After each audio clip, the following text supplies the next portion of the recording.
Hello friends, Mike Fina here with the Union Labor Advisory Network, where union labor, innovation, and community power unite. In this episode, we sit down with John McDermott, Strategic Advisor for the UnionStrong App, a groundbreaking tool transforming how unions communicate, organize, and mobilize in the digital age. From building smart communication tools to empowering locals with real-time engagement, John shares the vision, strategy, and purpose beyond UnionStrong's mission to support labor organizations across the country.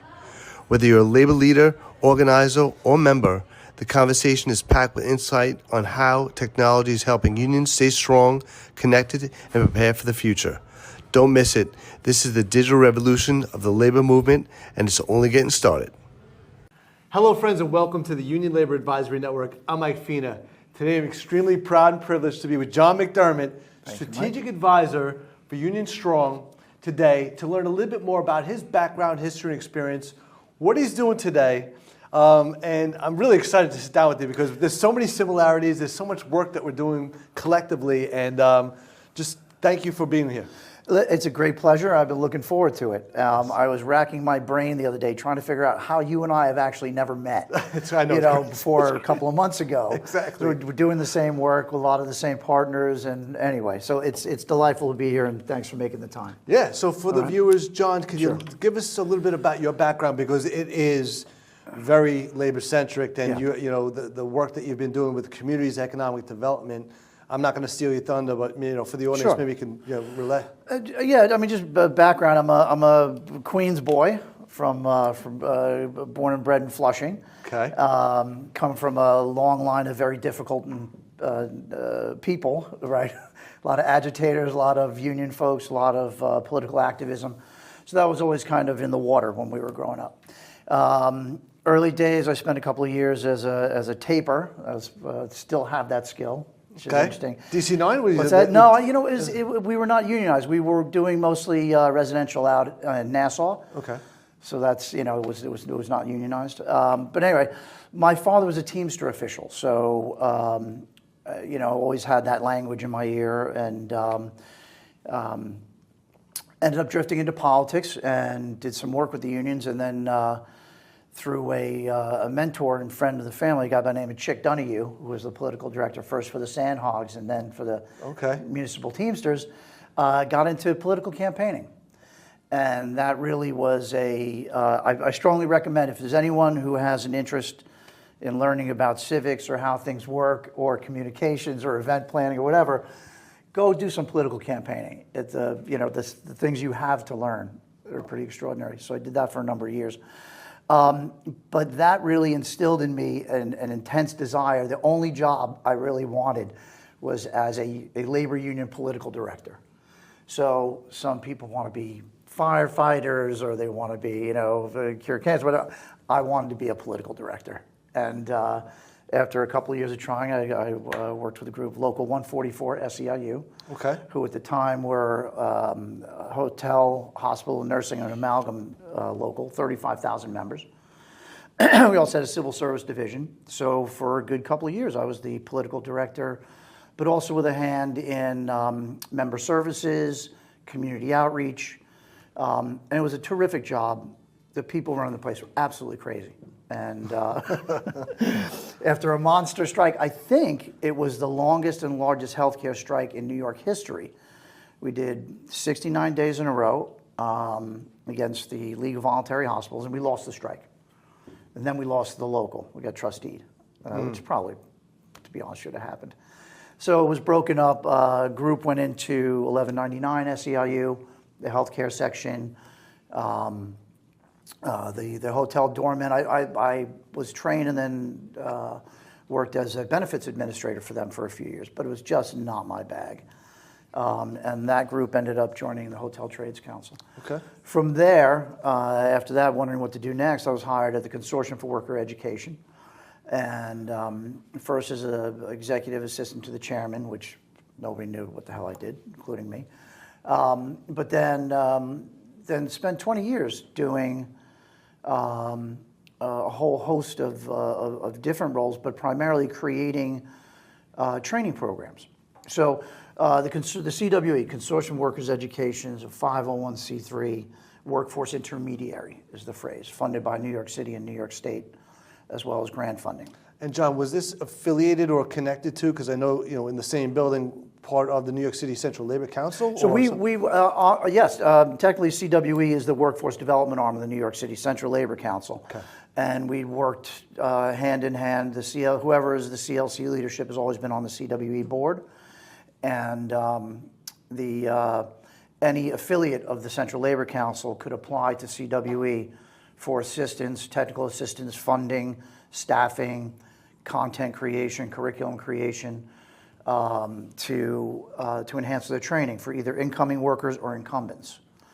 So roughly speaking, and this was steady for the last decade or 15 years, CWE was serving 50,000 people a year, and half of them are incumbent union workers in every industrial sector that's unionized in New York City, and the other half are people who want to become incumbent union workers but lack the training or an understanding of where those jobs are, how they get them, the credentials, and so on and so forth. And as you go into this too, is there a fee to be involved or No. Seek assistance? No, not at all. Everything. Excuse me. In my experience, the only time anyone had to reach in their pocket, and we tried to avoid this, was people would occasionally have to buy the locks for their lockers. Right. Everything else was completely paid for through public funding or foundation funding. And that included with our union partners. We'd structured so that the union would never have to go out of their pocket if we were involved and we could avoid it. So, and that includes, we have, I don't know if it's every one of the, is it 16 trades? But we would have a full-time instructor on CW payroll in every one of the, as requested, in the apprenticeship schools across New York City. We would have, we did programs with the staff I was working with for civil service, the building trades, transportation, public and private, the Hotel Trades Council, really across the board. Every sector that had some unionization, we would be involved in as advisors, funders, and sometimes, all of the above. And, John, for me, just having 20 years experience working with a lot of the building construction as well as public sector unions, they have their task and their job responsibilities to organize and bring on more members and support their causes. They're not always the best suited to file for grants and understand the complexities of certain things that go on. Yeah. So were you that arm or absolutely? No, it would be an outreach. A dozen examples of someone giving a call out to Vinny Alvarez or his staff and going, "We want to do this." That would land with us. So we'd have a couple of meetings, establish the needs, establish the numbers. Could we fit it in this budget cycle? Did we have to wait? Did we have, that sort of thing? And always, this is the stone best practice, we would look for we would invite the union to look for senior workers, shop stewards, retirees, someone who had been with the trade or the sector a long time to become the teacher. So we would oftentimes assume a portion of the salary or full salary for somebody from the local or the district council, whatever the situation was, or the lodge, to handle the instruction and inform the creation of any curriculum. So oftentimes it would also involve management because this is workforce development. We came to view it, and we would push this narrative, is really the happy sandbox where labor and management can and should be involved for the good of all parties. Yep. You have a skilled, trained workforce, working safely. It's to the benefit of management, and in the terms of if you have someone who's moving up the ladder, well, that creates the spot below for an incoming new member, right? So, that's the kind of simplest form, but it really was, we would stay out of contracts. We'd stay out of all internal union business. We were statutorily prohibited from doing any organizing. But if you've got a good, healthy union that's educating its members, providing in the forward arc of their career, that's hugely positive. And for the state and the city, this is economic development. Yep. Right? We're getting someone into a higher tax bracket. We're helping in jobs creation. We're helping people access those long-term sustainable careers that are higher wage and have benefits. So all around, it's really positive work when it's done right. Absolutely. And learning this from you today, getting a better understanding or education on the services of CWE, or how it's integrated into labor from the Central Labor Council, working with the building trades as well, is communication.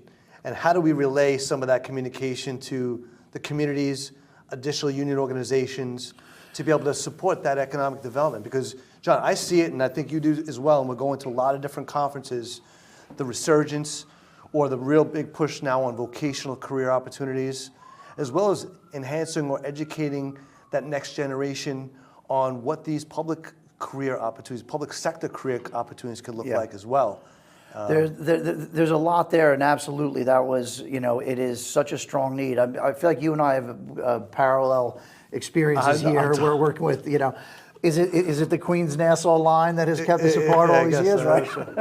No, it's a real challenge. I mean, you see all different variations, and one of the things I'm absolutely most grateful for over my career has been to work with so many different organizations, right? And from a local of a couple of hundred members up to, a behemoth like, 1199's got 400,000 members. I mean, it's astonishing. Wow. From, the tip of Long Island up past Albany and, DC 37, the municipals. The one group we didn't work with much was the uniform services, I think, because they're so specific and they provide for their own education. Yeah. So, they, in a sense, didn't need us. But really the learning curve and getting to know all these extraordinary people who were working day in, day out to make sure that members had access to these opportunities and members, families, and friends had access or would understand these opportunities. And a part of our role would be to create the linkages. All open apprenticeships are posted on the DOL website. I can't tell you, New York State Department of Labor website.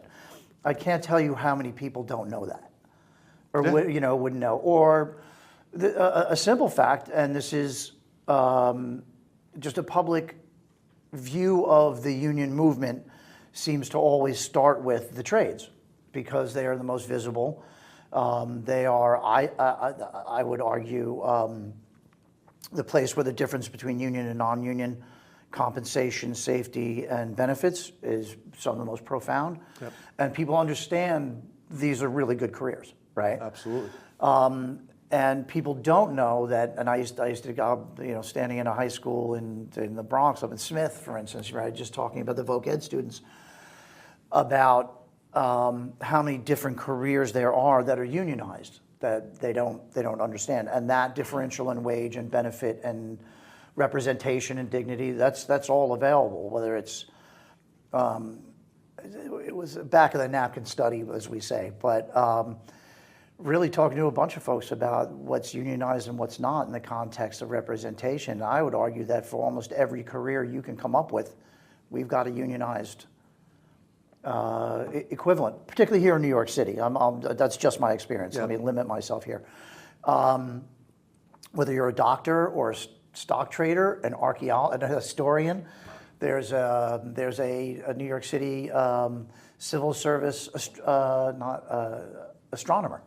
You know what I mean? Yep. So those jobs across the board, but people don't really see them or understand them as for the opportunities that they are. Yep. Whether that's at the 6 agencies of the MTA, you can become a trades worker at the MTA, and frankly, those numbers are far higher than come into the trades every year. So it's a matter of understanding. Connecting community is one of the things, and communicating out to the community, not just of opportunity, but of the importance in the economy and economic development, that role that the labor movement plays. In my own personal opinion, not to bring down anybody else's efforts, I think the movement does itself a disservice in not being more in the forefront of the conversation of the importance of labor to a working family's success. Yep. So that's one of the things we try to do is half our efforts on a daily basis would be the incumbent worker training and the union relationship. The other half would be community-based organizations and working with community colleges and schools to try and identify these are the opportunities, what you're training for now, you can have this long, successful career in, but a lot of people just don't know, so that's, for me, that's one of the imperatives of communications. And that's hence the reason and how the ULA network was actually founded. Yeah. Being stuck during COVID and just watching labor communicate, and me as a banker for the past 20 years, moving, employer contributions, membership dues, and understanding the whole ecosystem of labor and the benefits that are provided. It's like, well, you know what? I want to celebrate those essential workers, celebrate the career opportunities or the diversification of what it's like to be in a DC9 or a painters union, because Right. that tapers or all these other roles, or the carpenters or the plumbers, bricklayers, all these different positions. There's so many different aspects of those particular roles that the next generation, if you're looking for economic development or somebody's looking for a career and has a passion in certain areas, you could find those opportunities. And that's where I think opening up or celebrating these particular careers and the benefits that are there through the platform and the network is really exciting, because you're starting to see, like I said, maybe labor hasn't done a great job in promoting those particular efforts. Now through social media and channels, people can actually see that and celebrate it. Yeah. And for me, going through those training centers or those educational universities and being able to get that skilled training, regardless of pay, and then get the education. Right. And then those are some of the services, I guess, that CWA would even provide. You have the additional education you can get as a union member by having access to some of the things through the Central Labor Council and other areas. Just to that point, it always surprises people when we talk about it, but I'd say pretty much every union I ever worked with in its CBA as part of its benefits has some form of support for post-secondary education, right? Whether it's tuition reimbursement, a scholarship program. We worked with creating a mechanics apprenticeship with the machinists, District 15, leading to jobs for young people at UPS, Penske, Ryder, truck, some of the local and national heavyweights. Anyway, they have, one of the things is that we did our related instruction at Bronx Community College, a phenomenal facility for mechanics training. And it's not a full ride to an associate's, but our apprentices, I think they ended up with 42 credits at the end of their apprenticeship, banked at CUNY. But the Machinist Union had a national program that would pay for an online associate's degree for all of their members and the members' immediate family. I mean, it's just there. The civil service groups really led in that movement, but it's become a real serious part of the benefit package, is that to go through your career, they'll help members gain those benefits. And for me, again, just having that well-rounded experience and knowing some of these particular benefits, trying to relay that to the communities and just to show the opportunities for the next generation. Yeah. There's so much value there, and that, continuing education, getting those particular certifications, understanding your career path and the growth that's there. We talked about this earlier as well, and I'm extremely proud to be able to, work with some other, strategic advisors that sit on the newly established ULA's charitable foundation. Right. To support veteran career opportunities, community service projects, through volunteerism, and then really, celebrate and educate people on pre-apprenticeship opportunities through those schools now. And that's where these lines really we're like walking on the same path, because of your background and knowledge. Collectively, we could do so much, and it's exciting to, again, have you on today to Thank you. hear about Thank your you. background, because people need to know. Yeah. And need to know how to get in touch with you, and figure out ways for us to collectively collaborate on these particular initiatives to really make a difference in the communities that we work with. Well, and that's one of the reasons, the league career pivot. So now I'm working, as you know, as a strategic advisor to UnionStrong. Yep. on union communications, and we keep coming back to, and it's. I don't want to say that labor communications is failing. They do a good job keeping their members engaged, whether it's through political activity or through contracts or connecting members to their benefits, safety training, incumbent worker training. My thing now is seeing the benefits of unionism, whether it's the higher wage, whether it's the family sustaining benefits that are keep you from losing your house if your kid breaks their arm. Exactly. You know what I mean? Where do you go? What do you call? And as we saw at National Labor Management Conference, it's not just us talking about this. Now we have national labor leaders who are really pounding the pulpit saying we have to do a better job of engaging essentially the American people in this conversation of, how do you get the proper life out of your work, right? And how do we communicate? I mean, just something simple like the MTA. So I've been doing a lot of work with the transport workers, Local 100. Okay. All right. So they represent New York City Transit. They're probably the largest group out of the 6 agencies of the MTA, and they need 2,000 bus operators over the next 2 to 3 years. That's a hole that's been blown by the pandemic, but also they were already. All you need to get that job is you have to have a driver's license and a commercial driver's license permit. You don't even need the CDL, you need a permit. $36 an hour, full raft of benefits to start. And that number does not from me, that's from the MTA. They need 2,000 people. These are quality jobs. Absolutely. So this is with an example of what I term in-demand occupation. There are certain industries that are not going to, as we saw in the pandemic. Transportation grew. Healthcare grew and completely shifted its paradigms, right? The civil service is never going away. As Commissioner Udanis Rodriguez of Transportation told me, he goes, someone's got to pave the roads. Yep. It's always going to happen. But people just don't see these or understand that these opportunities are there. Not just for young people, for anyone in a sense. Adults as well, for veterans as well. For veterans or for whomever. So for the recently emigrated, the people who are looking to work. People say, we can't find anybody. I'm sorry. Anyone says they can't, right? Yeah. That's like people are there.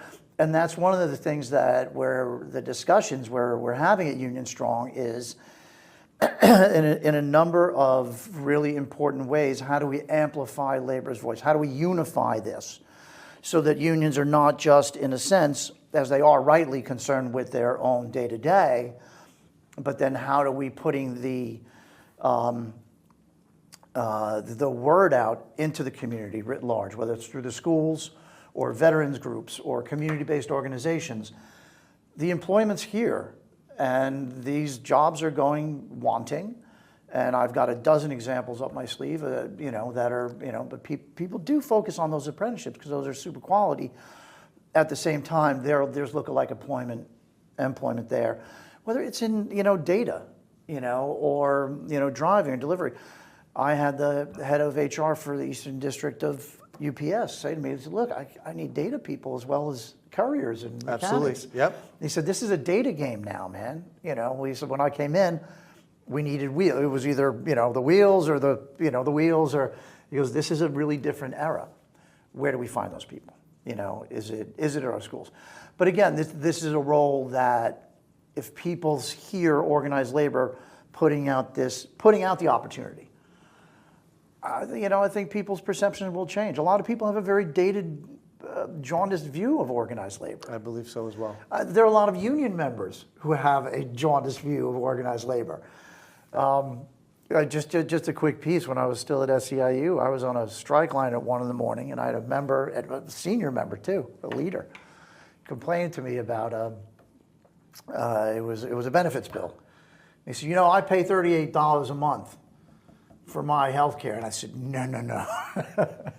You've got 5 kids. You're not paying $38 a month for your health care. You're paying your union dues for us to negotiate with your employer who's paying. There's like those misunderstandings, or labor's corrupt, it really is about informing not just your members now. I think the movement as a whole, in my humble opinion, we're at a crux moment.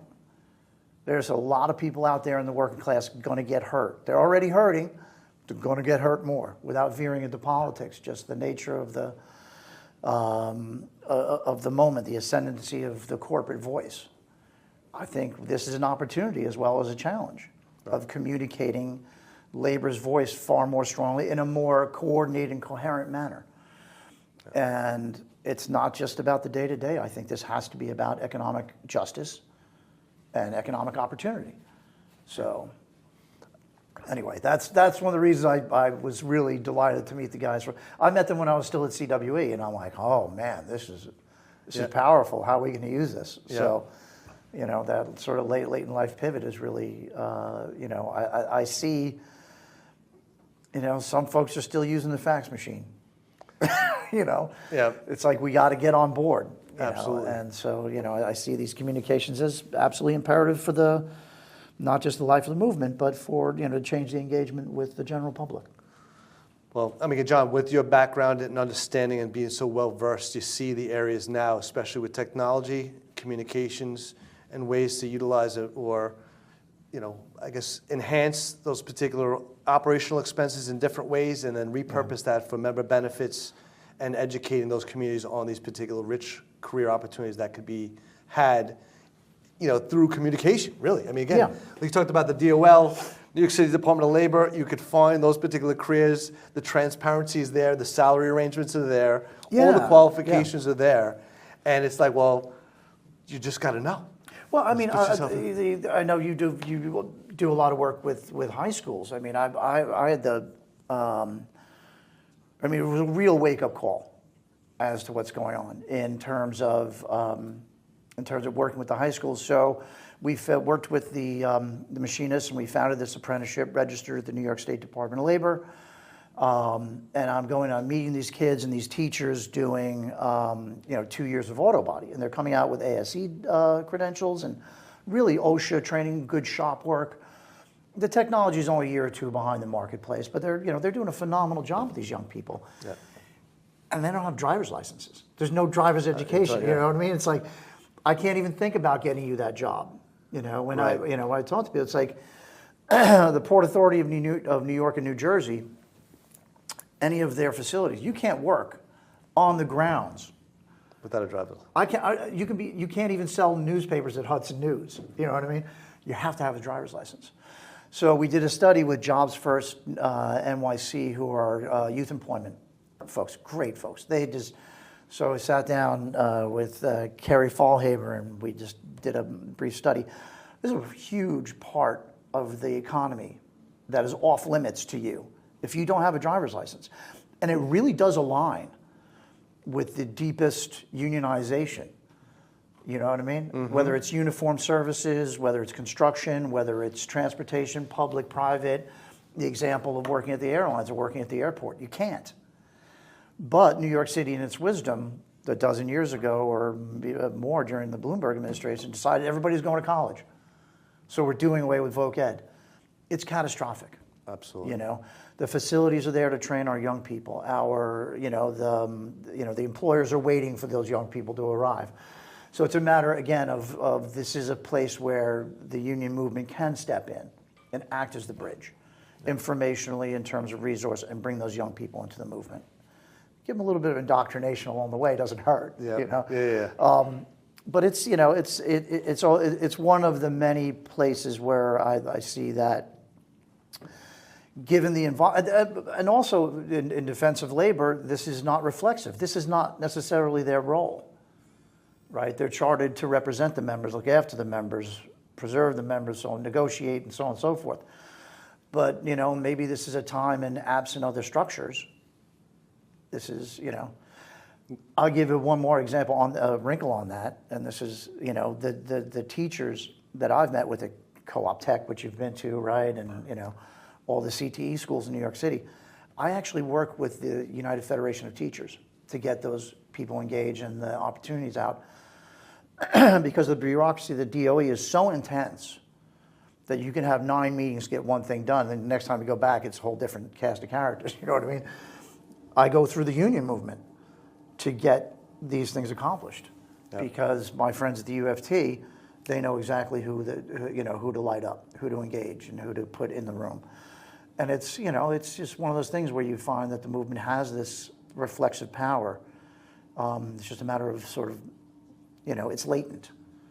So, through communications, start to put these things together, whether it's out to the community or internally or to other unions, So it's exciting, John. Again, and you're a wealth of knowledge, and I'm sure this will not be, like I mentioned before, this will not be our only call, because there'll be other initiatives and opportunities to bring to light and to share with the viewership on what these opportunities are all about and how people can get engaged and involved to support the better benefits of union opportunities, their membership, as well as economic development in our community. So fantastic. I just can't, thank you enough for being here, coming into New York, sitting down with me. Listen, I'm happy to do it. We'll be doing this again in the future, but appreciate everything that you've done and continue to do to support union labor and the communities and economic development for not just New York, but really the world. So.